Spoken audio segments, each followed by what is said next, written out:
Jesus, we praise your name. Oh, we rejoice in you. We rejoice in you, oh God. Hallelujah. Zechariah chapter 9 verse 9 says, Rejoice greatly, daughter Zion. Shout, daughter Jerusalem. See, your king comes to you, righteous and victorious, lowly and riding on a donkey, on a colt, the foal of a donkey. Hallelujah. Let us rejoice greatly. Let us shout for joy, for he has won the victory for us. He has saved us. Let us worship him with all our heart. Hey! We praise, oh Jesus. Hallelujah.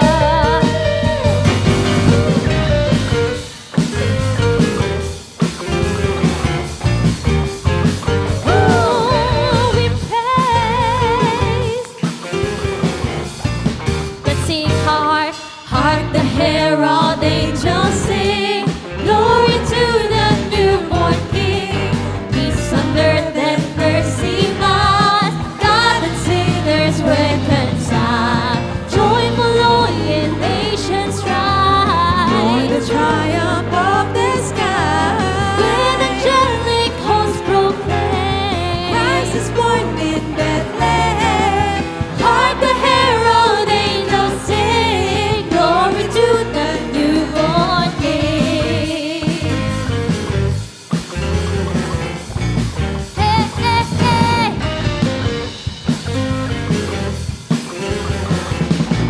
Hail the heaven-born Prince of Peace. Hail the Son of Righteousness. Light to life to all he brings, risen with healing in his wings. By the Lamb his glory by, For the man no more may die. born to give them sons of earth, Born to give them second birth. Hark the herald angels sing, glory to the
Ta-da-da-da-da-da.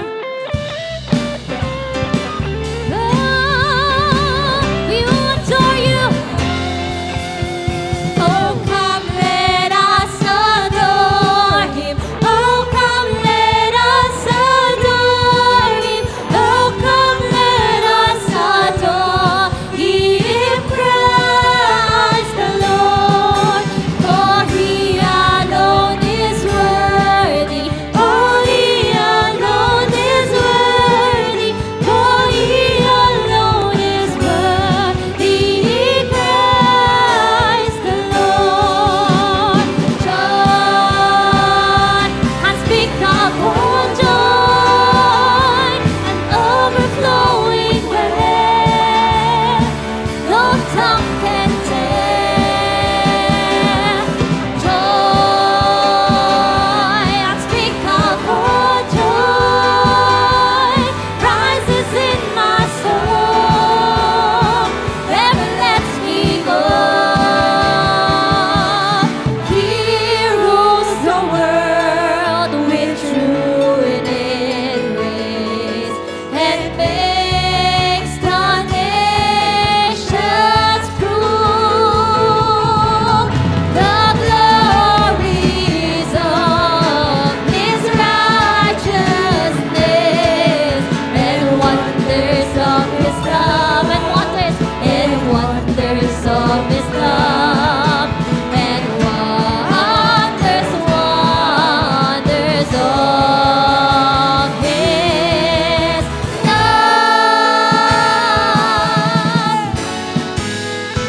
Sing tiyak!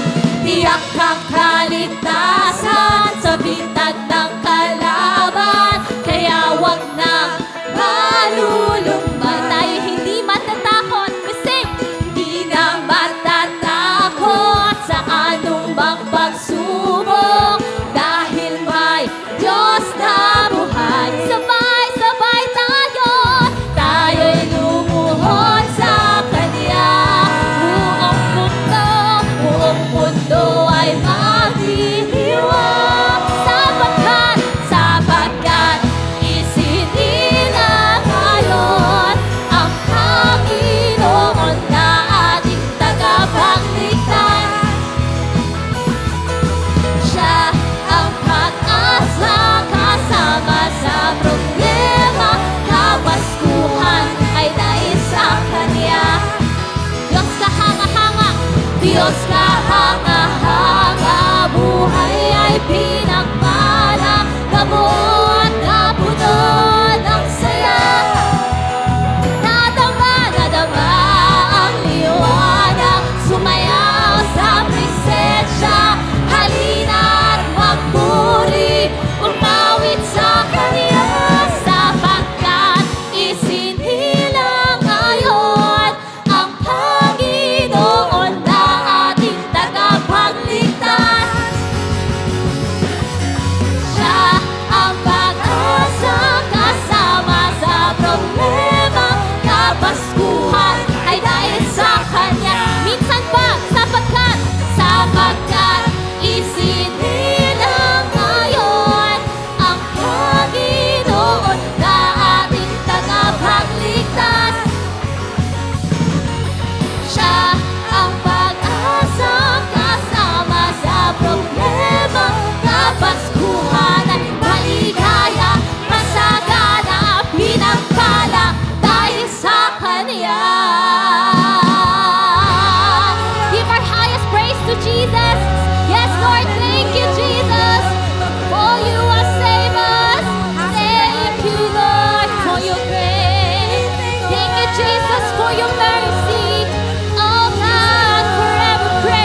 your peace, your faithfulness sings over me, and your love is the light of my soul. And I lift my eyes to you, Creator of the world, and I stand in awe of you, of your glory.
Thank you, Father. You are worthy of all our praise. And we put our complete trust in you alone. The Word of God says in Luke chapter 2, verse 29 to 31, and I would like to encourage you to pray. And the focus of our prayer this morning is to pray for our loved ones. Nasa province, nasa ibang bansa sila. Sila yung maging focus ng prayer natin. Or nandito man sila sa kasama natin sa Metro Manila. Pero kailangan din po nila ng panalangin. Why? I'd like to read yung prayer ni Simeon sa Luke chapter 2, verse 29 and 31. Nung nakita niya na si Jesus, sabi niya, Lord, now you are letting your servant depart in peace according to your word. For my eyes have seen your salvation. Nakita niya. Sabi niya, Lord, nakita ko na. It's like, Lord, pwede na akong magpahinga. Then verse 31, sabi niya, salvation that you have prepared in the presence of all peoples. Salvation is for all people, for all nations, for all our loved ones and friends. Sabi niya, salvation that you have prepared in the presence of all peoples, a light for revelation to the Gentiles. Liwanag daw siya. Kahit sa mga Gentiles. So, Jesus is not only for the Jews, but for all nations. At ang kaligtasan ay nagsimula sa Jerusalem, sa Israel, pero ito ay para sa lahat. A light for revelation to the Gentiles and for glory to your people, Israel. So let us pray for the salvation of our loved ones. Okay? Remember them today. This Christmas, the best prayer that we could give, we could offer to the Lord is a prayer for salvation, even for our friends. Amen? So banggitin po natin sila, alalahanin natin. Lift your hands and remember them. Begin to pray for them. Lord, thank you sa pag-ibig mo. Thank you, Lord, dahil may Christmas. It's all about your love, your sacrifice. It's all about your grace. And we pray, Father, salvation for our grandparents, for our parents, for our children, sons-in-law, daughters-in-law, for our grandchildren, mga nephews and nieces namin. At kung sila ay may karamdaman, we pray that you heal them, O God. Kung sila sa mga oras na to ay merong trouble, they are in a situation na hindi nila alam ang gagawin. Father, may they find peace and wisdom in you. At higit sa lahat, Lord, open their hearts and their minds that they will understand who you are. Ano ang tunay na kahulugan ng Christmas? Put it in their hearts, O God, the love that comes from you and through your Son, Jesus. Sila din po ay magtiwala sa inyo. Sila din po, Panginoon, ay maglingkod sa inyo. Sila din po ay, Panginoon, ipagkatiwala ang kanilang kinabukasan at higit sa lahat, ang kaligtasan ng kanilang buhay sa inyo lamang.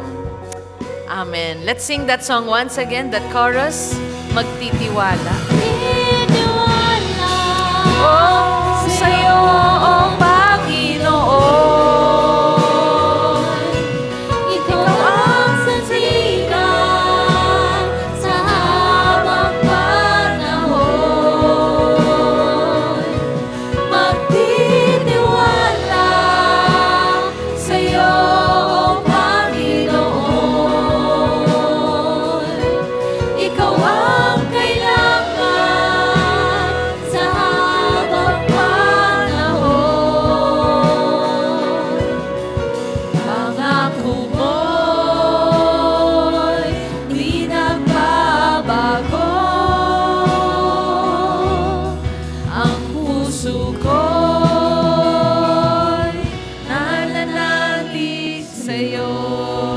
Lahat ng nananalig sa Panginoon, palapakan po natin siya. Praise God. And before you sit down, tell the person next to you, Jesus loves you. Merry Christmas. Amen. And to encourage us, remind us about tithes and offerings, here's our very own dear Jasmine Enricoso. Okay.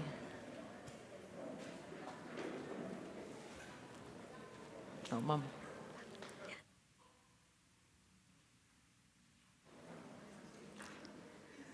Merry Christmas po sa ating lahat.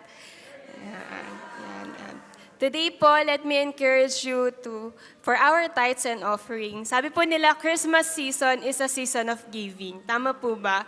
And it's a great time to encourage everyone na this season we give our blessing, we share gifts, di ba po, sa mga inaanak natin, sa family and friends. But may also this time be a reminder to praise and acknowledge our giver, our generous God, the one on whom all blessings flow, our Lord Jesus Christ. And this morning, let us read from the book of Malachi, chapter 3, verse 10. From NIV version, it says, "Bring the whole tithe into the storehouse, that there may be food in my house. Test me in this, says the Lord Almighty, and see if I will not throw open the floodgates of heaven and pour out so much blessing that there will not be room enough to store it." I know po na familiar sa atin tong verse na to. Amen? And it's one of the verses in the Bible that has a command from the Lord with a promise. And tonight, and this morning po, let me give with you 3 points. First po, let us have full obedience to the Lord. Sabi po doon, bring the whole tithe into the storehouse. So paano po ba natin madedemonstrate yung full obedience sa Panginoon? Sabi po doon, bring the whole tithe. So ibig sabihin, hindi po siya reservation, hindi po siya kinuha lang, no? Hindi siya basta-basta lang, no? Pero alam po natin na ang tithe sa Panginoon ay 10%. And when we give to the Lord our tenth, na mga binigay at pinagkaloob po niya sa atin, it demonstrates our full obedience to the Lord. And saan daw po natin dadalhin yung full tithe? Sabi doon, into the storehouse. So maganda pong kaugalian na ma-develop po sa atin bilang people of the Lord is Sabado pa lang, no? Dahil Sunday po natin dinadala dito sa church yung mga tithes and offering po natin. Tinatabi na talaga natin yung para sa Panginoon. And in that way, hindi po natin nako-compromise yung full obedience natin sa Panginoon sa pamamagitan po ng pagbibigay natin ng whole tithe sa Kanya. At sino daw po yung binibigyan ng command dito ng Panginoon? Tayo pong lahat. Hindi po sinabi ng Lord dito, bring the whole tithe dun lang sa may mga kakayahan. Bring the whole tithe dun lang sa mga nakakaangat sa buhay. Pero lahat po tayo bilang mananampalataya ng Panginoon, bilang people of God, let us bring our whole tithe into the storehouse. And in that way, point number 1, we will have our full obedience to the Lord. Second point po, let us be a blessing to the ministry of Christ. Sabi po doon, that there may be food in my house. Dito po nilinaw ng Panginoon, why we bring our whole tithe into the storehouse? So that we will be a blessing to the ministry of Christ. Maganda po na dito sa simbahan po natin sa Solid Ground Christian Church, meron po tayong blue envelope, meron po tayong white envelope, may brown envelope po tayo. And in this, pag nagbibigay po tayo dito sa envelopes na to, we support and bless our local church. Nakikita po natin, no, pag tingnan natin yung paligid natin, di ba nakikita po natin yung generosity and faithfulness po natin because we bless the ministry of the Lord. Maganda po ba yung house of praise natin? Amen. And dahil po yun sa generosity natin. And sino po dito nakaten ng mga events ng church? Yung mga youth camp, yung mga ako'y sayo. That would be all possible dahil din po sa generosity and faithfulness po natin.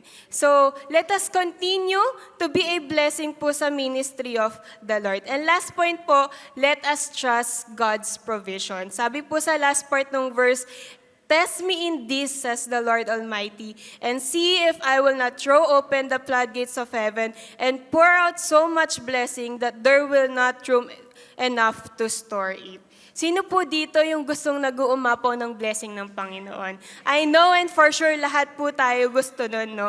And ang mundo sabi doon, mag-hoard tayo ng mag-hoard para hindi tayo mawalan. Di ba nung pandemic, talagang nag-grocery yung mga tao. Bakit? Kasi takot silang mawalan ng supply ng food, ng supply ng drinks, ng water, ng mga daily needs nila, no? Pero dito, God is reminding us that when we have full obedience to the Lord, when we have faithfulness in giving our full tithes to the Lord, sabi po doon, mag-uumapaw po yung blessing na hindi na natin alam kung saan natin ilalagay na bulsa.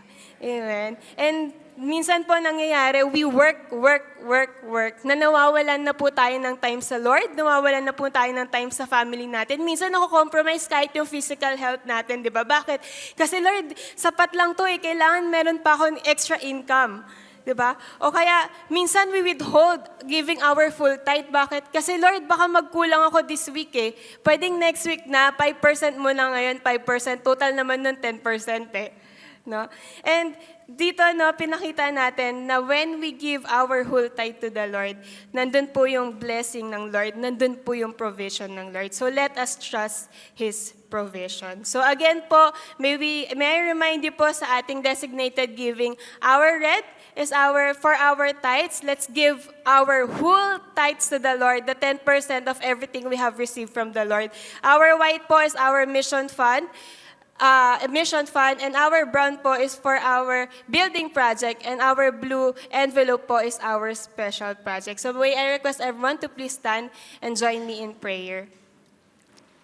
Thank you, Lord. Lord, this morning, Lord, is a Christmas season, Father.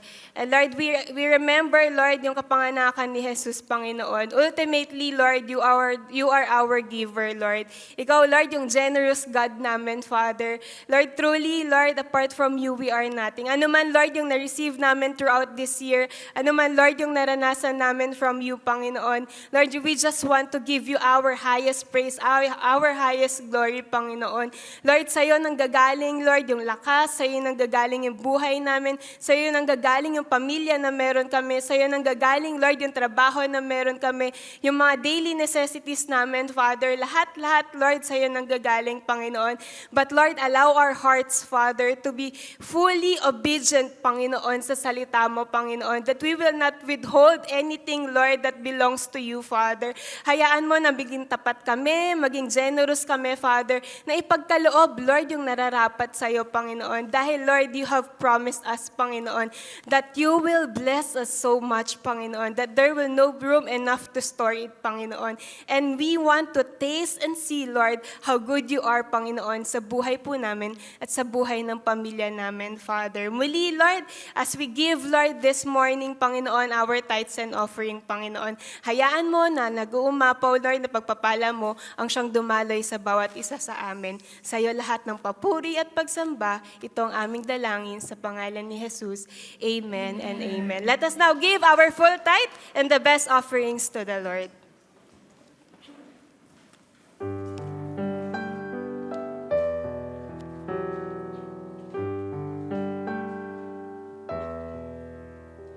I've heard about this baby boy who's come to earth to bring us joy, and I just want to sing this song for you.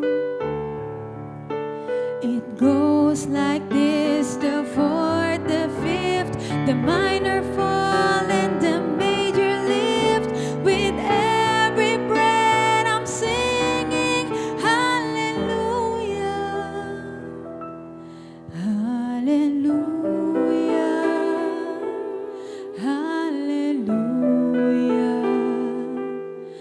hallelujah,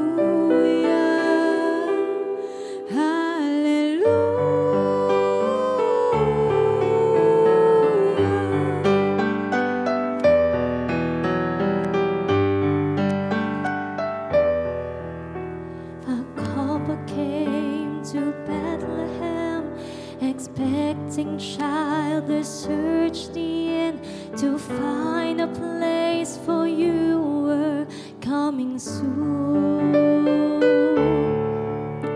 There was no room for them to stay.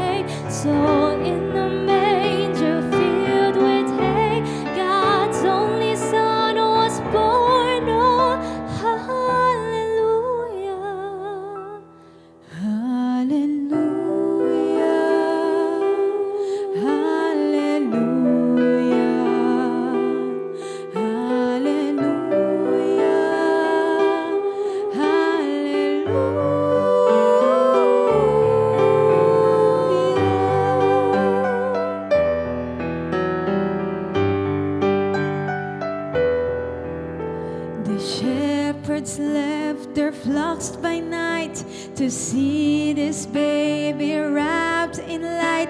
A host of angels led them all to you. It was just as the angel said, you'll find him in a manger bed, Emmanuel and Savior. Hallelujah. Hallelujah. Hallelujah. Hallelujah.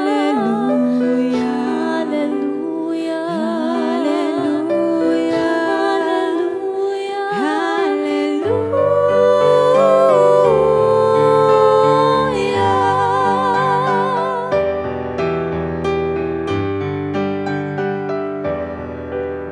A star shone bright up in the east. To Bethlehem the wise men three came many miles and journeyed long for you. And to the place at which you wear their frankincense and gold and myrrh, they gave to you and cried out, Hallelujah. Hallelujah. Hallelujah. Hallelujah. Hallelujah.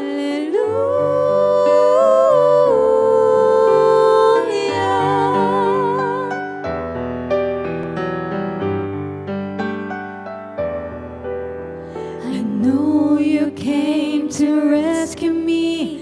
This baby boy would grow to be a man and one day die for me and you. My sins would drive the nails in you. That rugged cross was my cross too. Till every breath you drew us. Hallelujah. Hallelujah. Hallelujah.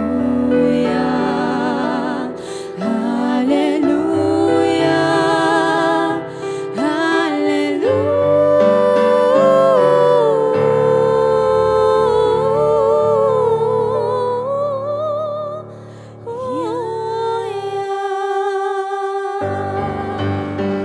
Glory to God. Glory to God.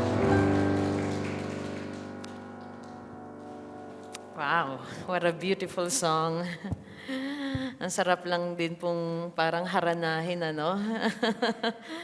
Lalo pag puyat. Sinong napapikit ng onte? Tapos, ay, ang sarap. Well, ang ganda ng mensahe ng awitin at yung mga detalye, no, sa mga pinag-aralan natin patungkol sa Christmas. Ano yung details, anong mga talagang nangyari nung first Christmas ay nabanggit din doon sa song. It's beautiful, okay? And I am thrilled this morning to share with you the Word of God from the book of Luke entitled Waiting for Christmas. Alam nyo, naghintay tayo na dumating ang Pasko. Nandito na ang Pasko. Tama po ba? Pero, ito po ang aking encouragement ngayong umaga. Alam nyo ba na kailangan maghintay ulit tayo sa susunod na Pasko? At hindi lang po yun, because this means waiting for Jesus. We have to wait for Jesus.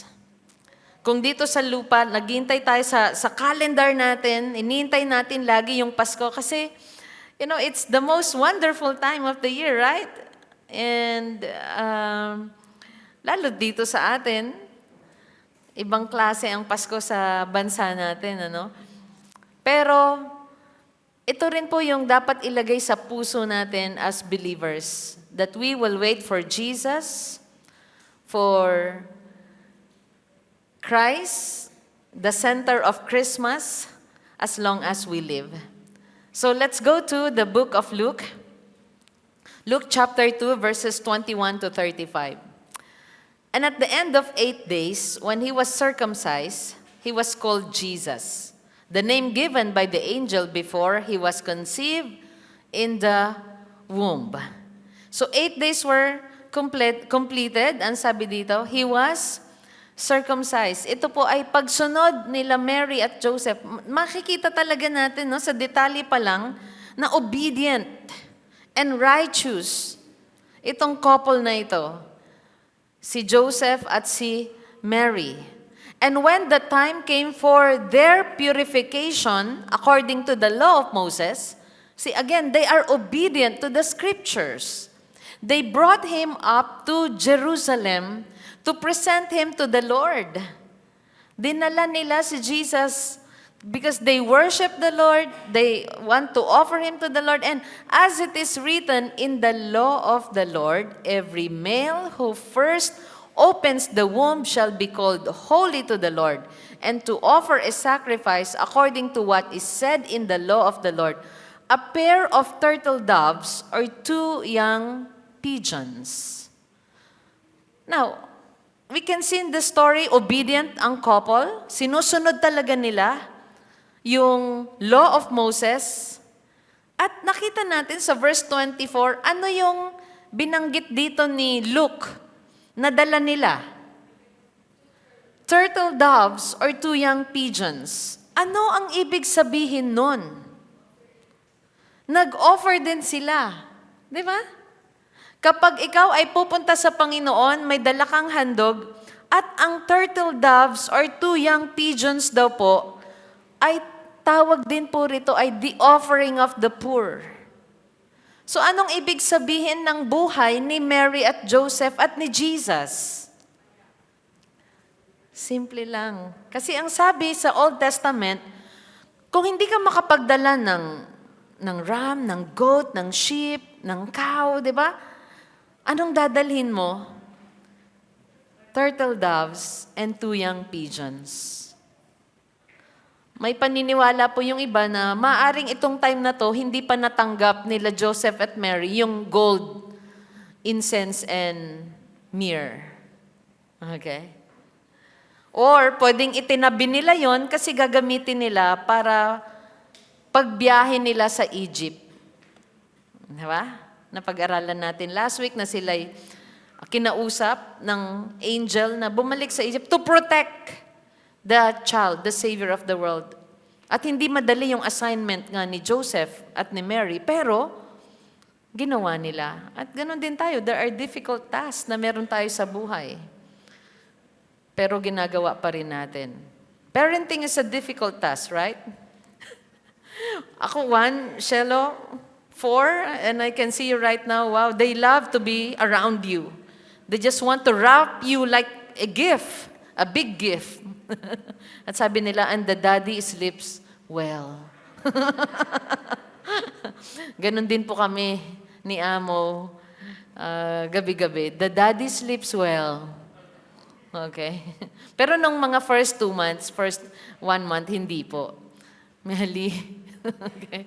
Weak pa ako. Change the diaper. Diba?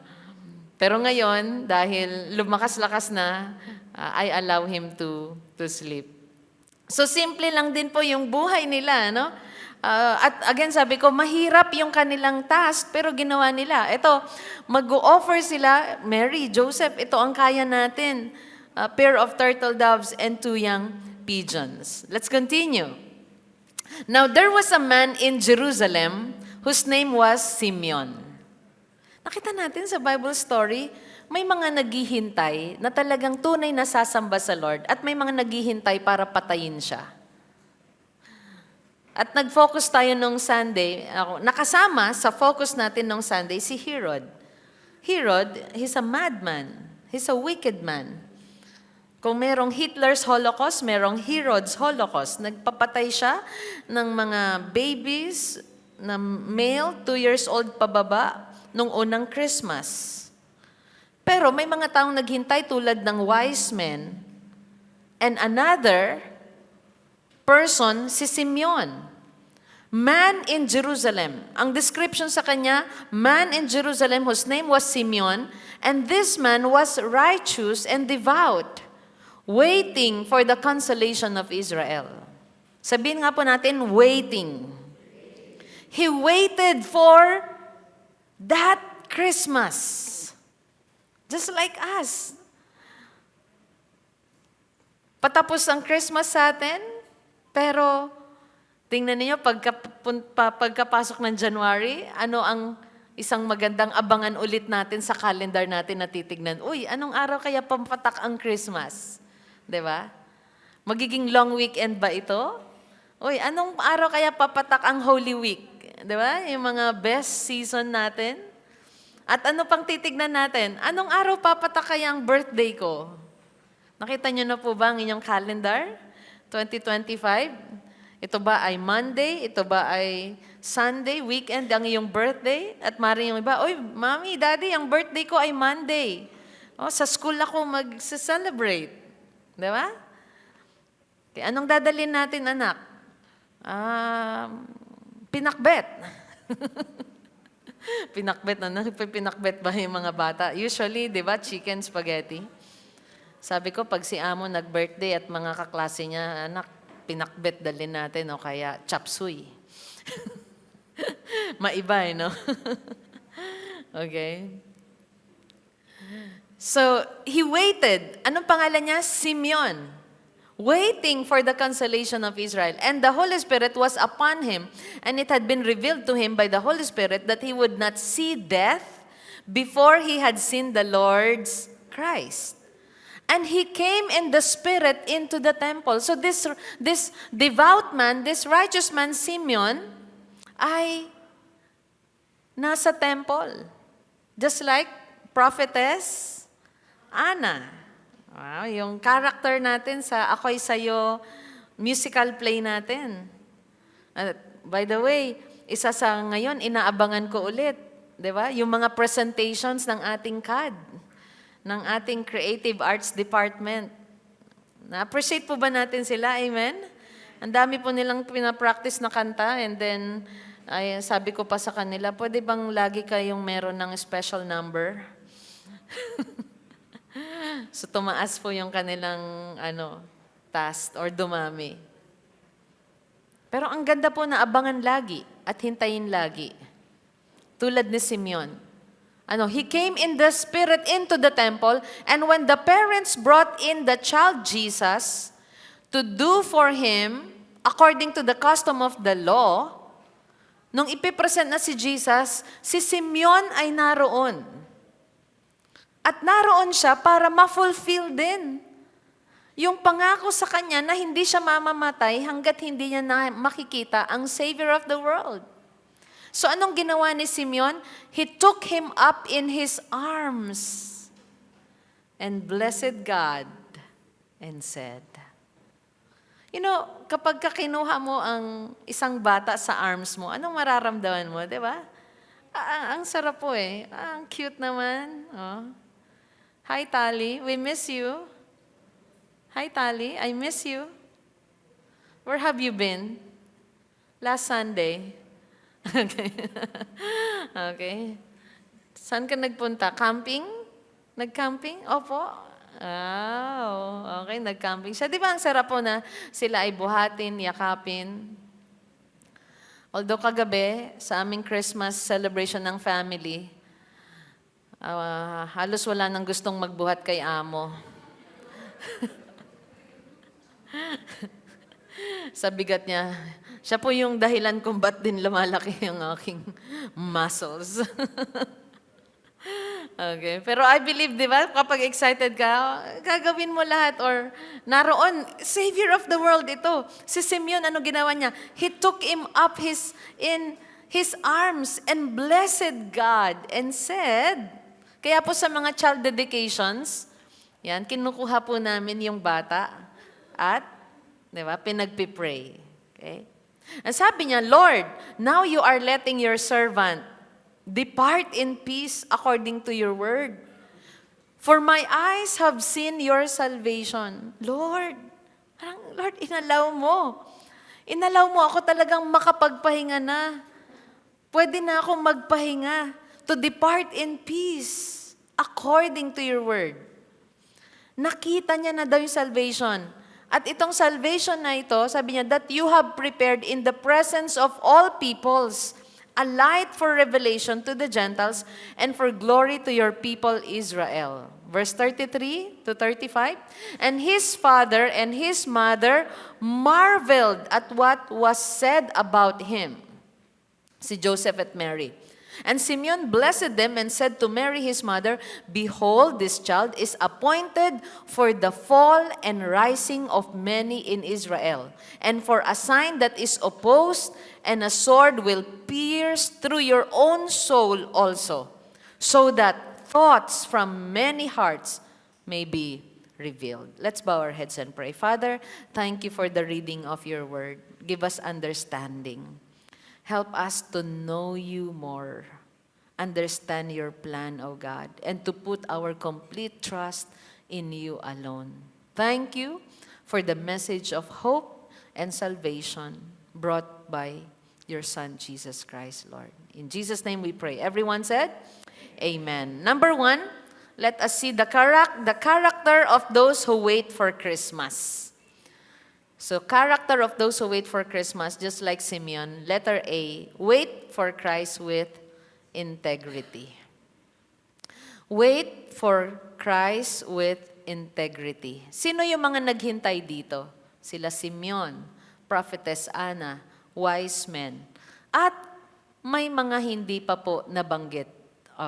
Yung iba nabanggit like sila Elizabeth, and even yung kanyang asawa. Anong pangalan ng asawa ni Liz na si Elizabeth? Zechariah. So ano po ba yung background ng story dito? Bakit may naghihintay merong hindi? Okay? May mga hindi kumikilala, may mga nag-acknowledge merong hindi. Okay? Sa panahon ni Jesus, may mga groups. May Sadducees. Ang sabi na minsan, nagbibiroan, Sadducees are sad to see. Okay? They do not believe in resurrection. Okay? Sa panahon ni Jesus, nung dumating siya, the temple is the center of religion and politics. Yung templo nila. So may mga group like Sadducees. At ang Sadducees ay, sabi nila, parang mas malapit sila sa mga Romans. Okay? Parang kakampi. Pero meron ding mga Pharisees. Sadducees. Yeah, Pharisees at sabi na, far to see. Okay? They believe in the resurrection, pero laging nag-debate or nag-aaway itong dalawang group na ito. At meron din mga zealots. Ano yung mga zealots? Sila po yung mga revolutionists. Pag sinabing zealot, talagang nilalabanan nila, gusto nilang labanan kaagad yung Roman para mapalaya sila sa kamay ng mga Romano. At meron namang mga tinatawag pang essence at meron ding we call the righteous group. And the righteous group, dito kasali po sila Simeon, sila Mary, sila Joseph, Elizabeth, sino pa? Zechariah. We believe wise men. Kasama sila sa group na naghihintay sa Savior because they know the prophecy, the Word of God. They believe the Scripture. And so they wait. At papaano ba ang maghintay? Wait for Christ with integrity. Okay? Let's go to Luke 2:25. Anong sabi po dyan? Now there was a man in Jerusalem whose name was Simeon, and this man was righteous and devout. So kung tayo maghihintay tayo na hindi tayo nagpapahatak sa influence ng mundo. Naging devout siya. Talagang tutok lang siya doon sa hinihintay niya na there is a Savior that will come to the world. At hihintayin ko siya. At patuloy akong maglilingkod at sasamba sa Kanya. At ang naghihintay ng tapat ay maliligtas. Naranasan niyo na po ba yung naghintay kayo tapos nag-give up kayo? At ang sabi ninyo ay sayang. Sayang, na-disqualify ako. Hindi kasi ako naghintay ng maayos. Okay? Sayang, sa paghihintay ko, ako ay nahatak ng influence ng mundo. Sana, di ba? Sana hindi ko nagawa itong kasalanan na ito. And then sana, mas naging maayos pa yung buhay ko.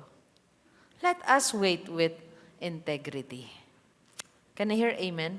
Nakita po natin yung mga naghintay. Sila po yung mga tinawag. Sila po yung mga kinasangkapan ng Panginoon. Si Mary, bakit siya?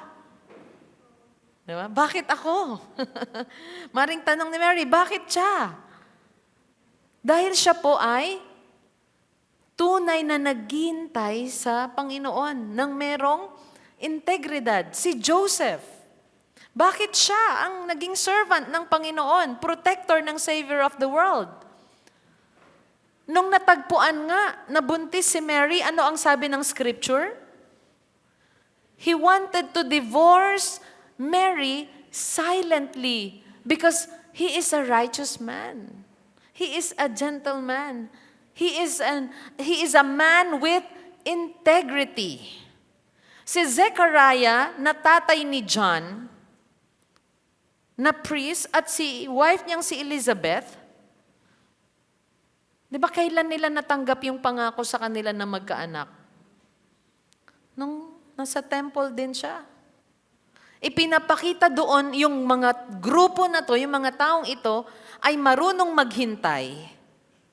At naghintay sila na kahit nag-give up na yung iba, naging zilot na yung iba, or yung iba ano pa, iba na yung hinihintay nila, political king na ang hinihintay nila, sila hindi, Savior of the world pa rin ang hinihintay namin.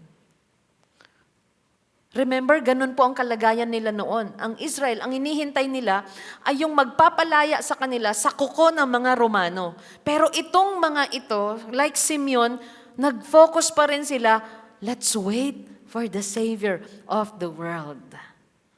Kaya tandaan natin, kung naghihintay tayo, tama ba yung hinihintay din natin? Alam niyo po yung gumagawa ng merong zeal, pero walang knowledge. Alam mo yung halimbawa, hukay ka ng hukay para sa pundasyon ng itinatayo mo, pero yung hinuhukayan mo pala, hindi sa yung lupa. Ayan. So mababaliwala lahat ng itatayo mo doon. Ganon din po. Sino ba talaga ang focus ng Christmas natin at sino ba ang hinihintay natin habang nabubuhay tayo sa mundong ito? It should be Christ. And wait with integrity. Madalas kong sabihin sa itang, huwag tayong maligalig. Maligalig means, try ko nga itong bagay na ito. Andiyan naman ang Panginoon para patawarin ako. Try ko nga itong bagay. No, integrity is, may nakakakita o wala sa'yo, you do what is right. At kapag kinonvict ka ng Panginoon, pinapakinggan mo siya. Because He convicts our hearts. Can I hear amen? Can I hear amen? Diba? Meron ba kayong mga naramdaman or na inimpress sa inyo? Inimpress. I'd like to use the word. God impressed to you that you will help this person. Diba? You should bless this person. See, God speaks to our hearts. At meron ding inimpress sa yung Panginoon na this Christmas, can you give up itong bagay na ito sa buhay mo? Diba? Sa dami po ng mga gatherings po natin na naatinan, I believe nangusap ang Panginoon na, can you cut this connection? Can you cut this vices? Pwede mo bang isuko na itong bagay na ito sa akin? Ang naghihintay po ay merong integrity. At sila po ay itinuring na righteous, not because of their own works, Romans 1:17. For in it the righteousness of God is revealed from faith for faith, as it is written, the righteous shall live by faith. Ang matuwid daw po, sila ay itinuturing na matuwid dahil ito'y sa pamamagitan lang ng pananampalataya. So ibig sabihin sila, Simeon, Zechariah, Elizabeth, Mary, Joseph, at yung mga kasama pa nila na tulad nila, ay sumasampalataya sa Panginoon kaya sila'y tinuturing na righteous. Not because of their own works. They are righteous and they are saved because they believe in God. Genesis 15:6. And he believed. Sino yung he dito? Abraham. Nanalig daw si Abraham at dahil dito, itinuring siyang matuwid. Ang pagiging matuwid natin ay hindi dahil sa sarili nating gawa, kundi dahil sa pananalig natin sa Panginoon. Pananampalataya natin sa Panginoon. And he believed the Lord, and he counted it to him as righteousness. So you are righteous because you believe in Jesus. Dahil ikaw ay may pananampalataya. Katulad nila, again, Simeon, Anna, Zechariah, Elizabeth, Joseph, and Mary. They are also righteous. Abraham, Romans 4:3. For what does the scripture say? Abraham believed God, and it was counted to him as righteousness. Itinuring siyang matuwid dahil sumampalataya siya sa Diyos. Si Simeon, siya ay itinuring na matuwid. Si Joseph, dahil sumasampalataya sila, may parating na Mesaya, hinintay nila, and they believe God. And that's why they are righteous. Are we getting the point? Amen? They've waited. They are righteous people. And next, letter B. The character of those who wait for Christmas, wait for Christ with intensity. Wait with integrity. Magtapat tayo sa Panginoon. Manatili tayo sa Kanya. Naghihintay tayo kay Christ noon. Ngayon, maghintay tayo. Bukas, maghintay pa rin tayo. Because ano pong pinangako ni Lord after ascension? Diba? Birth of Jesus, Christmas, He came. And then He died. He was buried. He resurrected. And He promised, sabi niya, I will come back. At kung papaano daw siyang umakyat sa langit, ganun din daw siya bababa. Kaya napakaganda na meron pong laman ang ating pananampalataya. Alam natin ang mga bagay na ito upang hindi tayo mawalan ng pag-asa sa mundo na minsan ang mga tao inilalagay na lang nila ang kanilang pananampalataya na sila'y pagpapalain, yayaman sa mga political leaders. Ay, gaganda ang buhay natin pag ito ang leader natin. Wala pong pinagkaiba nung panahon ni Jesus kasi ang hinihintay na ng karamihan ay yung political leader, yung king na maghahari sa atin para, gumandang templo natin, umayos ang buhay natin. Wala pong pinagkaiba sa panahon natin ngayon na laging nag-aabang ang mga tao. Sino kaya ang maging next leader, powerful leader, na siyang mag-aangat at mag-ayos ng buhay natin, ng economy natin? Di ba katatapos lang ng election sa Amerika, grabe kung napanonood niyo yung mga balita doon. Di ba bago magpalit ng leader. Pero kailangan natin makita, yes, gagawin as Christians, kung nasa US ka, di ba, botante ka doon, di ba, gagawin mo yung nararapat in your time, pero ang full trust mo at pananampalataya mo ng kaligtasan mo ay sa Panginoon. Sa South Korea, ano yung recent na nangyari? Di ba, nagkagulo din. Yung na-impeach yung leader nila, di ba? Ang daming nangyari sa kanila recently din. Pero kung halimbawa ikaw ay Kristiyano na taga-Korea ka, madidishearten ka. Madidiscourage ka sa mga nangyari sa paligid mo. Kaya those who trust in men, ano mangyayari? Panghihinaan ka. And that's why we are encouraged. Huwag magtiwala sa mga prince, princess, chariots and horses, put your trust in the Lord. At lahat ng sumasampalataya sa Kanya ay tuturing na matuwid. Wait for Christ with integrity. Letter B, wait for Christ with intensity. Let's go back to our passage. Waiting for the consolation of Israel.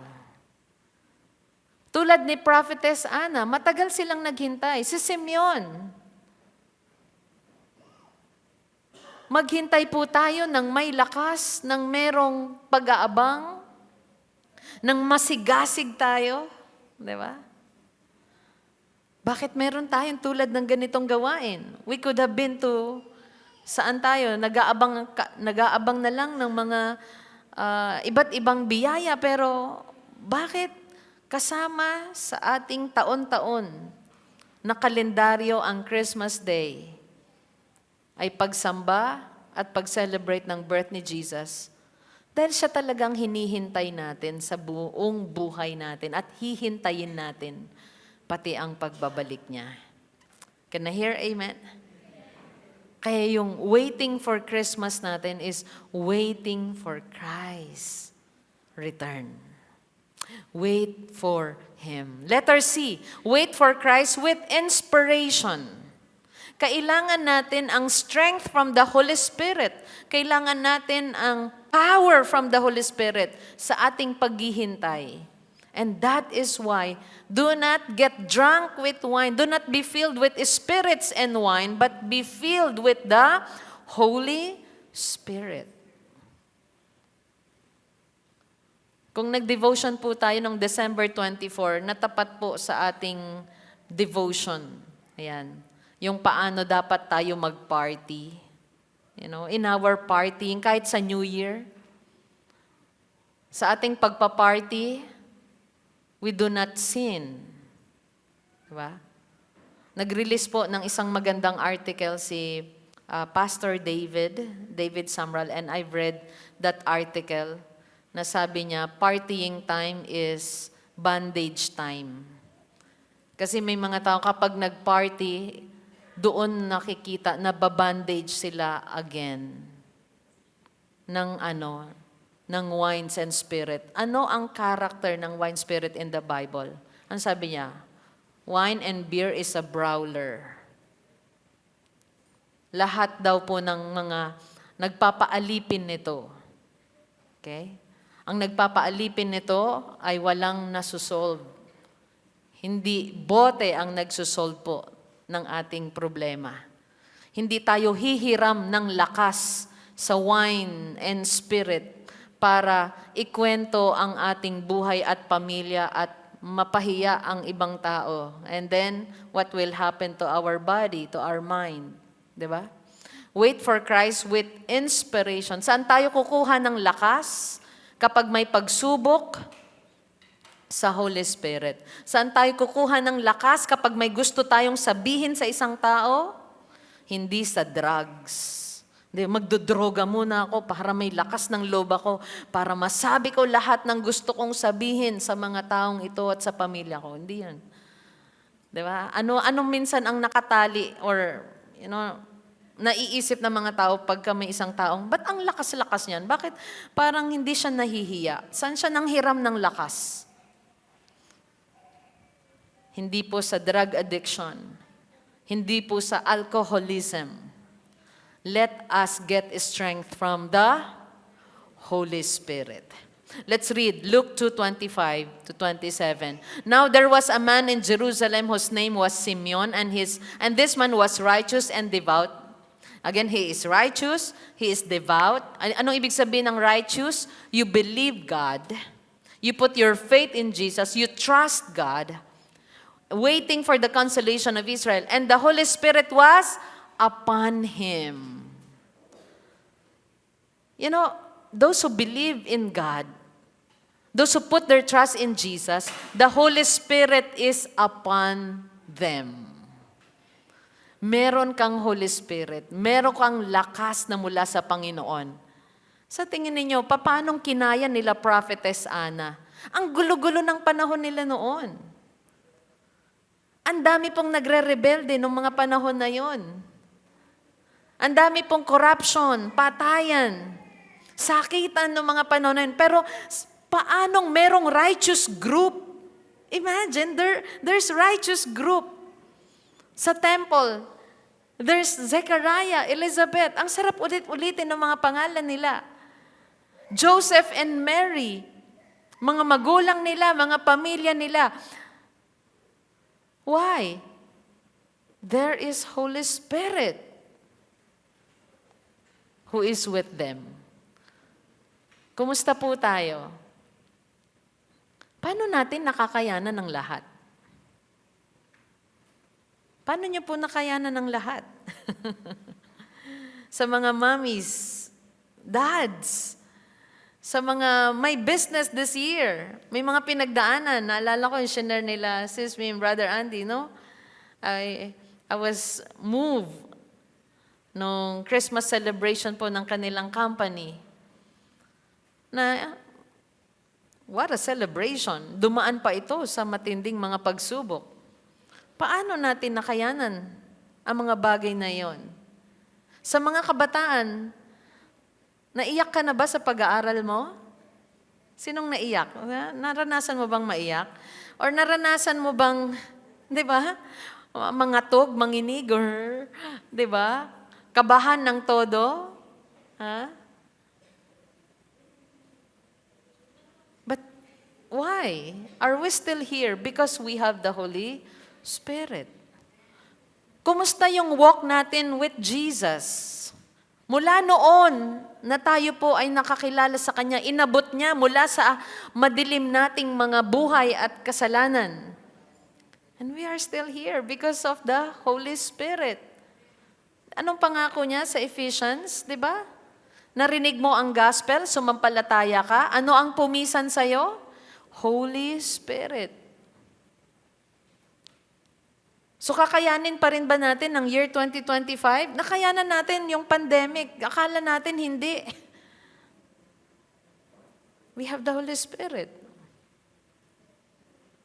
Ano pa kaya mga darating sa mundo na mga kaguluhan at mga pagsubok? Hindi natin alam. Di ba? Tataas ba ang economy?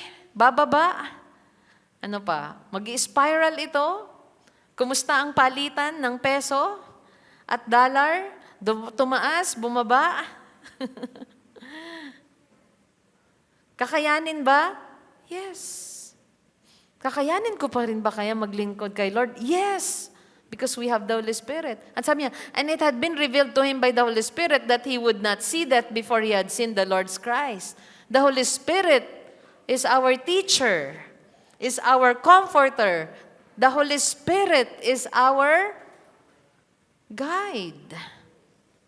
He will teach us, He will remind us. Masarap po na mapaalalahanan, maturuan. At sino po ang may gawa nun? Si Holy Spirit. Verse 27, and He came in the Spirit into the temple. Ginaid siya. Na itong araw na to, itong panahon na to, doon siya sa temple. And when the parents brought in the child Jesus to do for him according to the custom of the law, He took him up in His arms and blessed God. And sinabi na niya yung prayer niya at yung message niya sa mag-asawa. So, how are we going to wait? Wait with integrity. Manatili tayo kay Lord. Kabataan, kung Kristiyano ka ngayong taon na to, Kristiyano ka pa rin next year. Amen? Okay? Naghintay ka kay Lord this year, maghintay ka pa rin kay Lord next year. Kristiyano ka ngayong Pasko, Kristiyano ka rin sa New Year. Kristiyano ka pa rin sa Valentine's Day. Kristiyano ka sa Holy Week. Kristiyano ka sa Labor Day, sa Independence Day, sa National Heroes Day, sa All Saints Day, at lahat ng mga holidays. Amen po? Wait for Christ with inspiration. Okay? Number 2. Let us see, nakita natin yung character, those who wait for Christ, the comfort of those who wait for Christ. Comfort, in the Greek word, paraklesis. Okay? Paraklesis. Wala akong banat ngayon sa Greek word na yan. Puyat. Okay.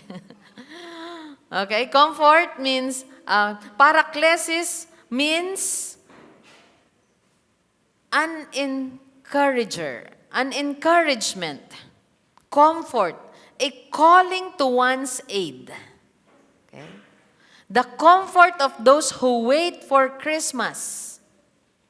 Meron kang comforter, meron kang consoler. Alam mo yung laging mayroong magpapalakas sa'yo. Mananatili kang matatag. Kaya pag sinabi mong comfort, hindi ka lang yung, nai-receive natin yung comforter. Parang ang sarap-sarap ng feeling. Hindi lang yun, kundi yung talagang tumatatag ka kahit may pagsubok kang dadaanan sa buhay at lagi kang solid.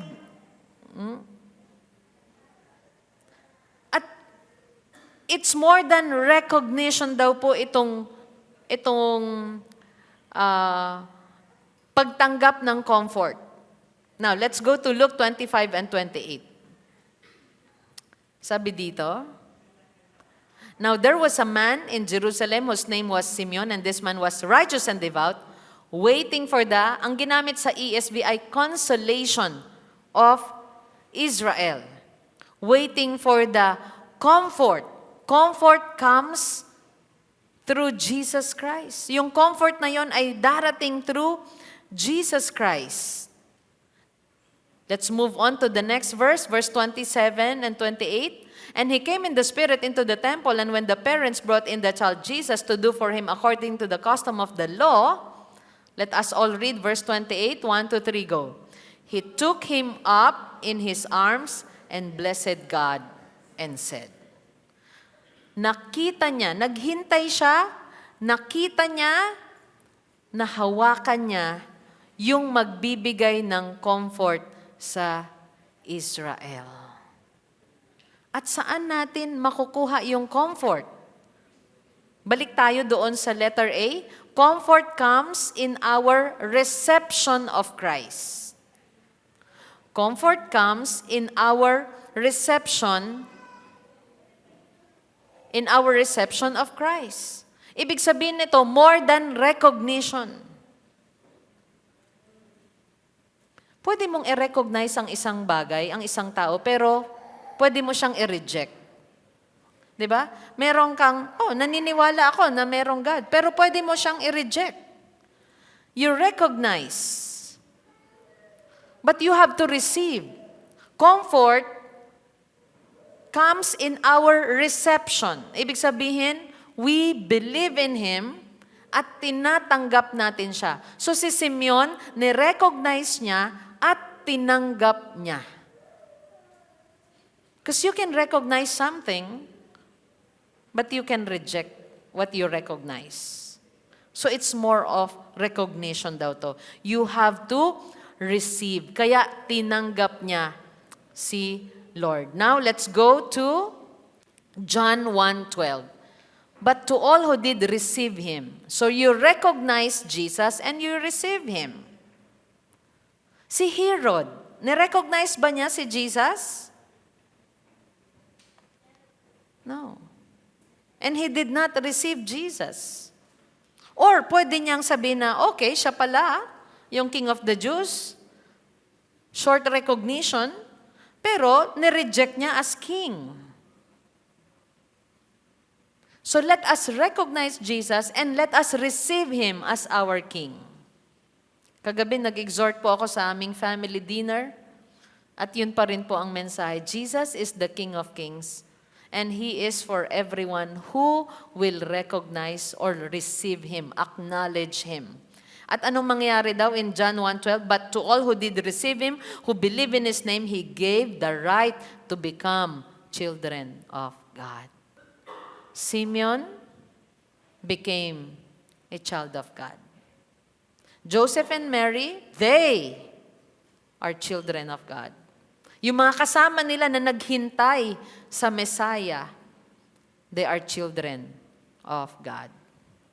And next, the comfort of those who wait for Christmas. Letter B, comfort comes in our satisfaction with Christ. Satisfied tayo na ngayong Pasko, ang sentro ay si Kristo.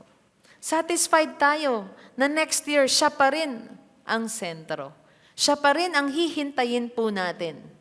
Again, comfort comes in our reception of Christ. Comfort comes in our satisfaction with Christ. Are you satisfied in Christ? Everyone. Masasabi mo rin ba na, Lord, sapat na. Ano yung kanta ninyo? Sapat na at tapat pa. Ikaw na. Or ginaawit natin, Lord, sapat na yung ginawa mo. Sapat yung ginawa sa atin ng Panginoon, hindi na natin kailangang dagdagan pa na maliligtas ka kung meron ka nitong bagay na ito. No. Let us believe Christ. Let us acknowledge Him and receive Him. Tingnan natin yung sinabi ni Simeon dito. Luke 2:29. So comfort comes in our satisfaction. Alam niyo sabi ni Simeon, Lord, now you are letting your servant depart in peace. Lord, makakapagpahinga na po ako. Lord, pwede na po akong umuwi sa inyo. Satisfied na siya. Because I have Christ, I am saved. If you have Jesus, you are saved. At sapat na po iyon, yung pananampalataya mo na merong Kristo, na merong tagapagligtas. At sabi niya, according to your word. Meron po ba tayong satisfaction pag sinabi, Lord, salamat, niligtas mo ako. Lord, salamat, nasa inyo ako. Lord, salamat, I am saved. May share po ako sa inyo. Naranasan nyo na po ba ito? Minsan ang lalim ng tulog po ninyo. At paggising ninyo, yung isip nyo sinasabing, oh, ako to, this is life. Ito na yun. Parang kanina, ang lalim-lalim ng tulog ko, tapos ito paggising ko parang, ito na ulit yung buhay, may mga pagsubok. Pero lahat ng ito mawawala din. Alam niyo, sabi ng asawa ko, nakakalungkot pagka ganon. Pero alam niyo kung anong dapat nating gawin, mag-pray at kausapin si Lord na, Lord, thank you. Andyan ka. Lord, thank you. Because sa'yo may kaligtasan. And I will depart in peace from this world because I have you. Naranasan niyo po bang mawalan ng mahal sa buhay? Sino po yung naranasan ng mawalan ng mahal sa buhay? Immediate family, you know? Di ba?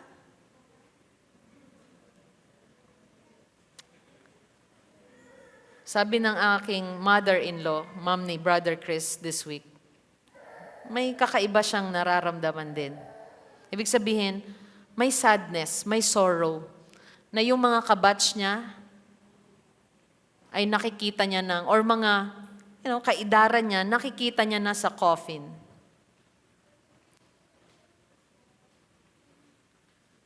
Because Chris' dad, my father-in-law, just passed away. Na parang, nakikita ko na sila na nasa kabaong na nila.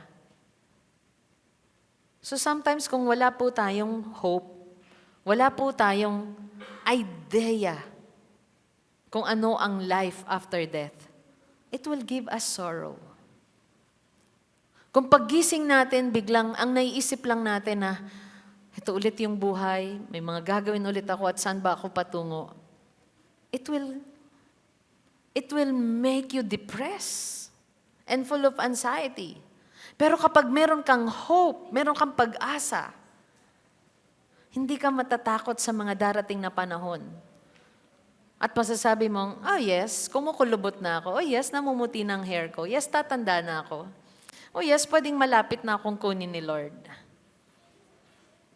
Pero dahil meron kang pag-asa, meron kang satisfaction in Christ. Meron kang comfort, meron kang tatag, meron kang tibay. At ito po yung lagi nating ilagay sa ating puso. In Christ, we are safe, we are saved, we are secure. Aren't you glad to know that? Can you give Him praise?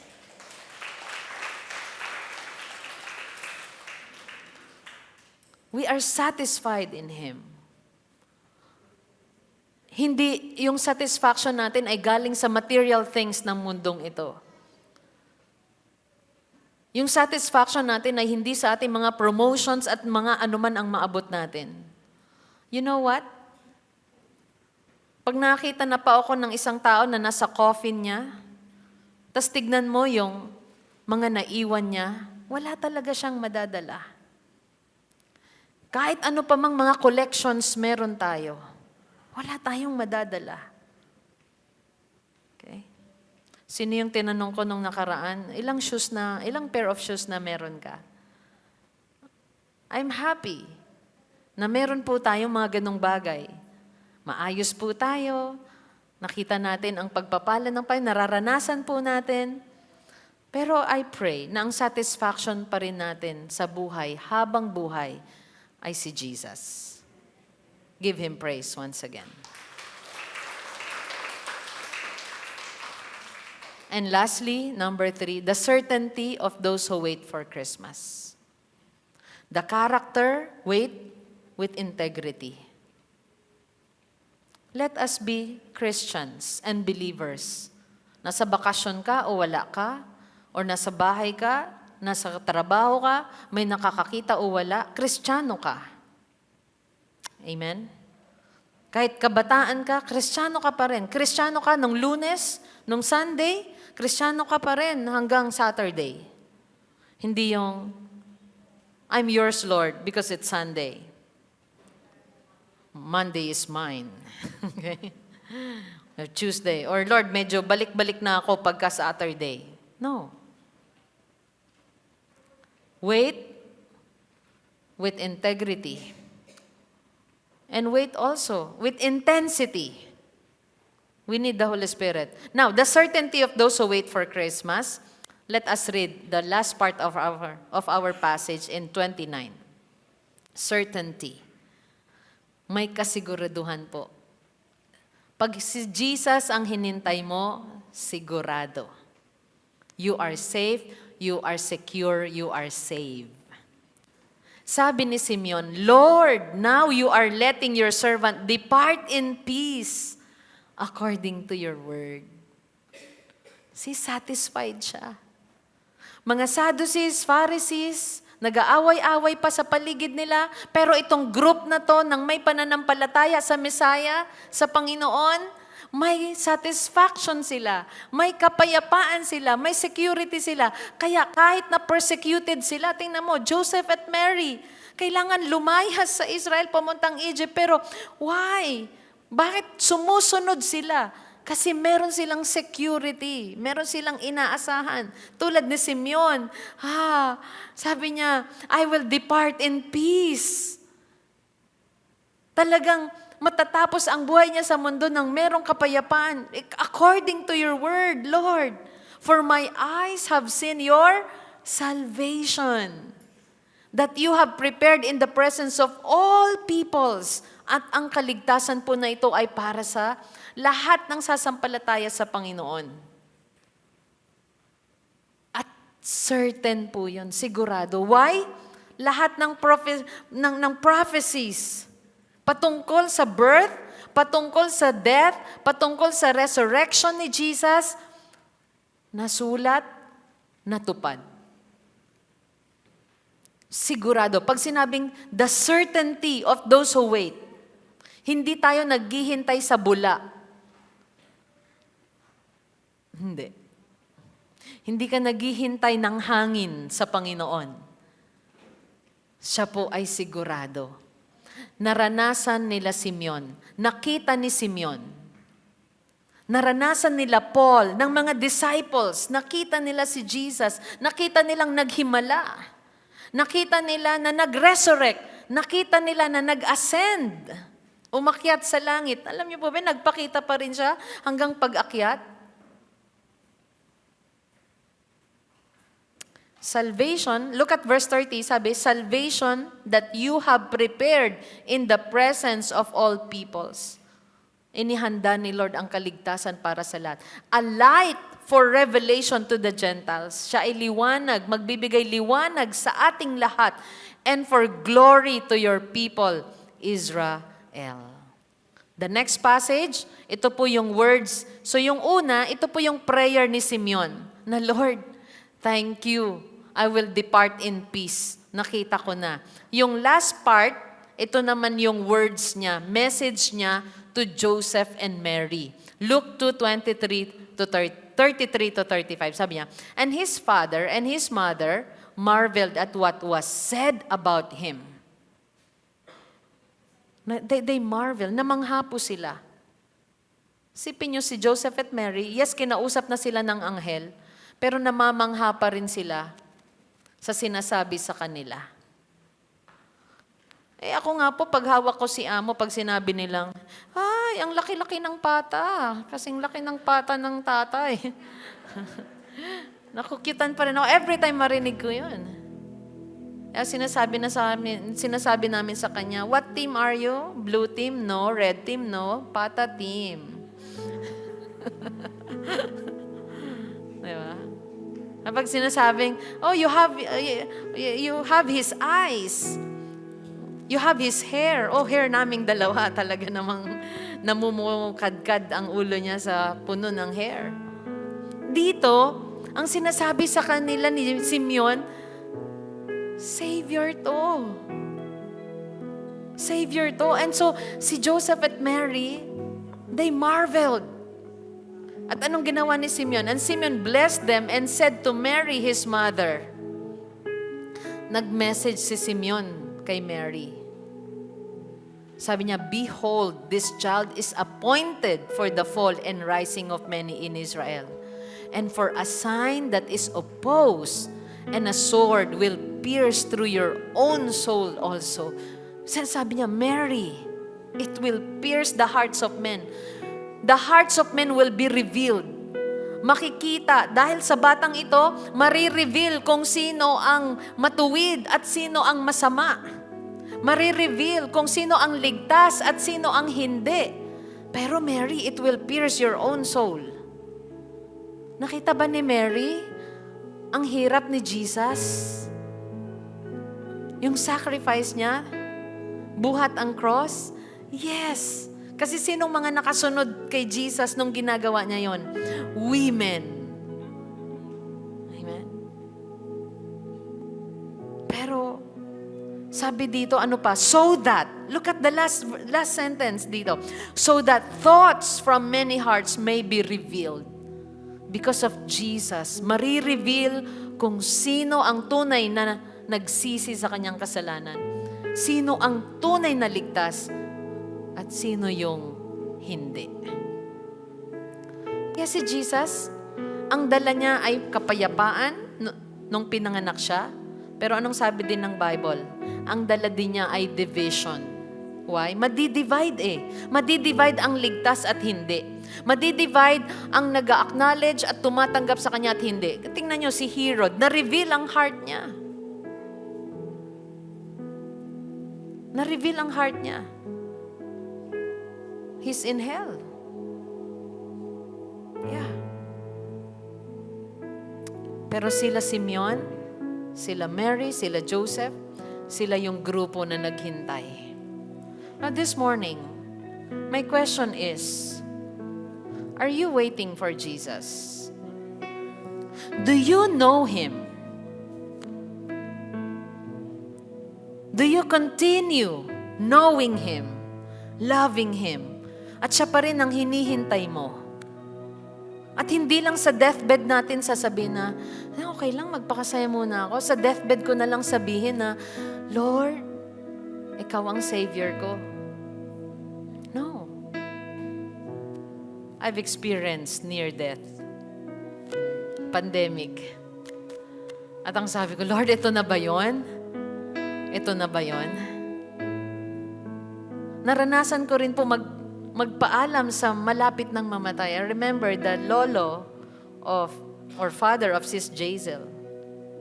At ang sinabi ko lang sa kanya, Tatay Henry, do not fear. Do not be afraid. You will see Jesus. It's the safest place. He is our shepherd. He will guide you. And the same thing na sinabi ko po namin sa aming dad nung nagpapaalam na kami sa kanya. Do not worry. We will cherish you. We will remember you. Ikukwento ka namin. But do not be afraid. You will meet Jesus. But you have to believe in Jesus. Do you wait for Him? Do you love Him? Keep waiting. Hebrews 10:23, our last passage. Let us hold fast the confession of our hope without wavering. Let us wait for Him. Let us put our trust in Jesus, for He who promised is faithful. Lahat nga po ng propesya patungkol kay Jesus natupad eh. At ngayon, nangyayari po ba yung mga nasulat din? Yes, there are wars. May mga war, may famine. Yes, nararanasan natin ng kasaganan, pero alam niyo po ba, may mga nakakaranas po ng famine. Ano pa? Drought. Ano mga nangyayari sa klima natin? Yung hindi inuulan na. Yung inuulan, sobra pang inuulan minsan, o madalas. Pero do not fear. Ano po ang gawin natin? Hebrews 10:23. Sabay-sabay po tayo. 1, 2, 3, go. Let us hold fast the confession of our hope without wavering, for He who promised is faithful. Let us put our trust, complete trust in Jesus. Let's sing this song and receive the communion elements. Mananatili sa iyong lihim at sasambahin ka sa dakong lihim. Mananatili sa iyong lihim nang masupungan ka sa dakong lihim. Mananatili sa iyong lihim at sasambahin ka sa dakong lihim. Mananatili sa iyong lihim nang masupungan ka sa dakong lihim.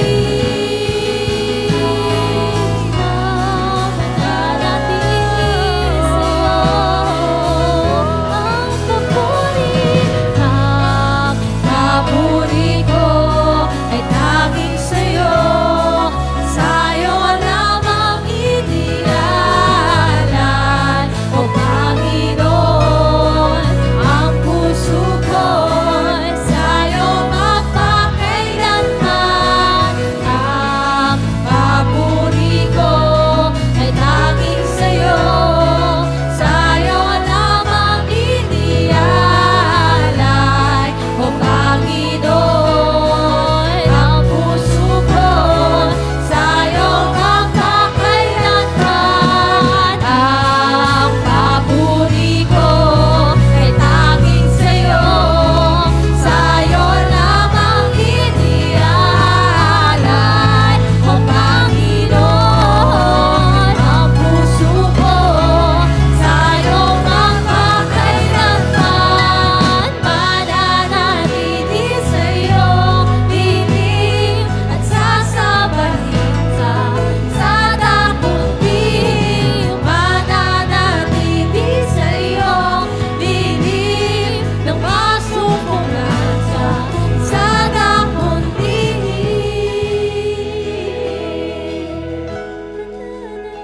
Let's bow our heads and allow the Holy Spirit to evaluate our hearts. Let's have a moment with the Holy Spirit. Lord, search our hearts. Check our hearts.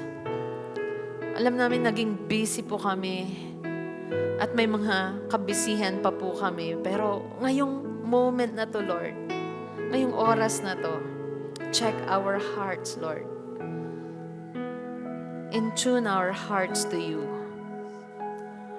Panginoon, kung may mga napagod maghintay sa inyo, refresh them. Lord, kung may mga umalis at hindi na naghintay sa inyo na mahal namin sa buhay. Father, bring them back. Bring them back to your love, to their senses, O God. And Father, we ask for your forgiveness for our sins. Sige po, humingi tayo personal ng tawad sa ating mga kasalanan sa Panginoon. And let us acknowledge Jesus, that you alone our Savior, God. You are the Savior of the world.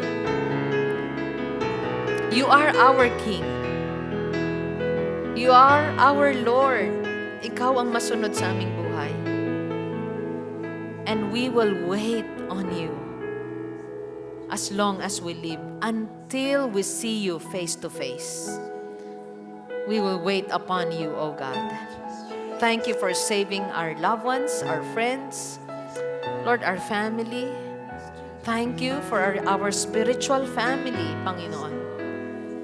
Salamat. Kami ay iniligtas mo at pinagsama-sama mo. At sama-sama kaming maglilingkod, maghihintay sa inyo lamang. Amen. Hold your bread and repeat this prayer after me. Lord, this bread represents your body that was broken for me.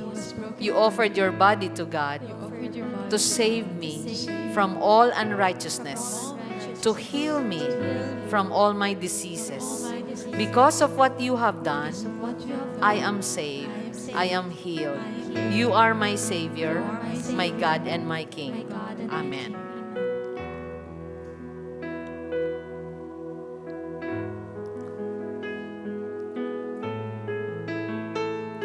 Lord, this cup represents the new covenant in your blood. You offered your blood to God for me, to cleanse me from all acts that leads to death. Thank you for washing away my sins. You made me pure and holy so that I may serve you, the living God. Amen. Mananatili sa iyong lihim at sasambahin ka sa dakong lihim. Mananatili sa iyong lihim nang masumpungan ka sa dakong lihim. Mananatili sa iyong Lihim at sasambahin ka sa dakong lihim. Mananatili sa iyong lihim nang masumpungan ka sa dakong lihim. Mananatili sa iyong lihim at sasambahin ka sa dakong lihim. Mananatili sa iyong lihim nang masumpungan ka sa dakong lihim. Lift your hands to the Lord. Lord, you are worth the wait. Naghintay kami na dumating ang Pasko. Maghihintay kami sa susunod na taon. Loloobin ninyo. At habang nabubuhay kami, Panginoon, maghihintay kami sa inyo. At tulad ng inawit namin, yan po ay aming dalangin. Mananatili kami sa inyo. Hanggat kami ay may buhay at may lakas, hanggang sa makita ka namin face to face, makasama namin ang aming mga mahal sa buhay sa presensya po ninyo. The Lord bless you and keep you. The Lord make His face shine on you and be gracious to you. The Lord turn His face toward you and give you peace. In Jesus' name, and everyone said, Amen.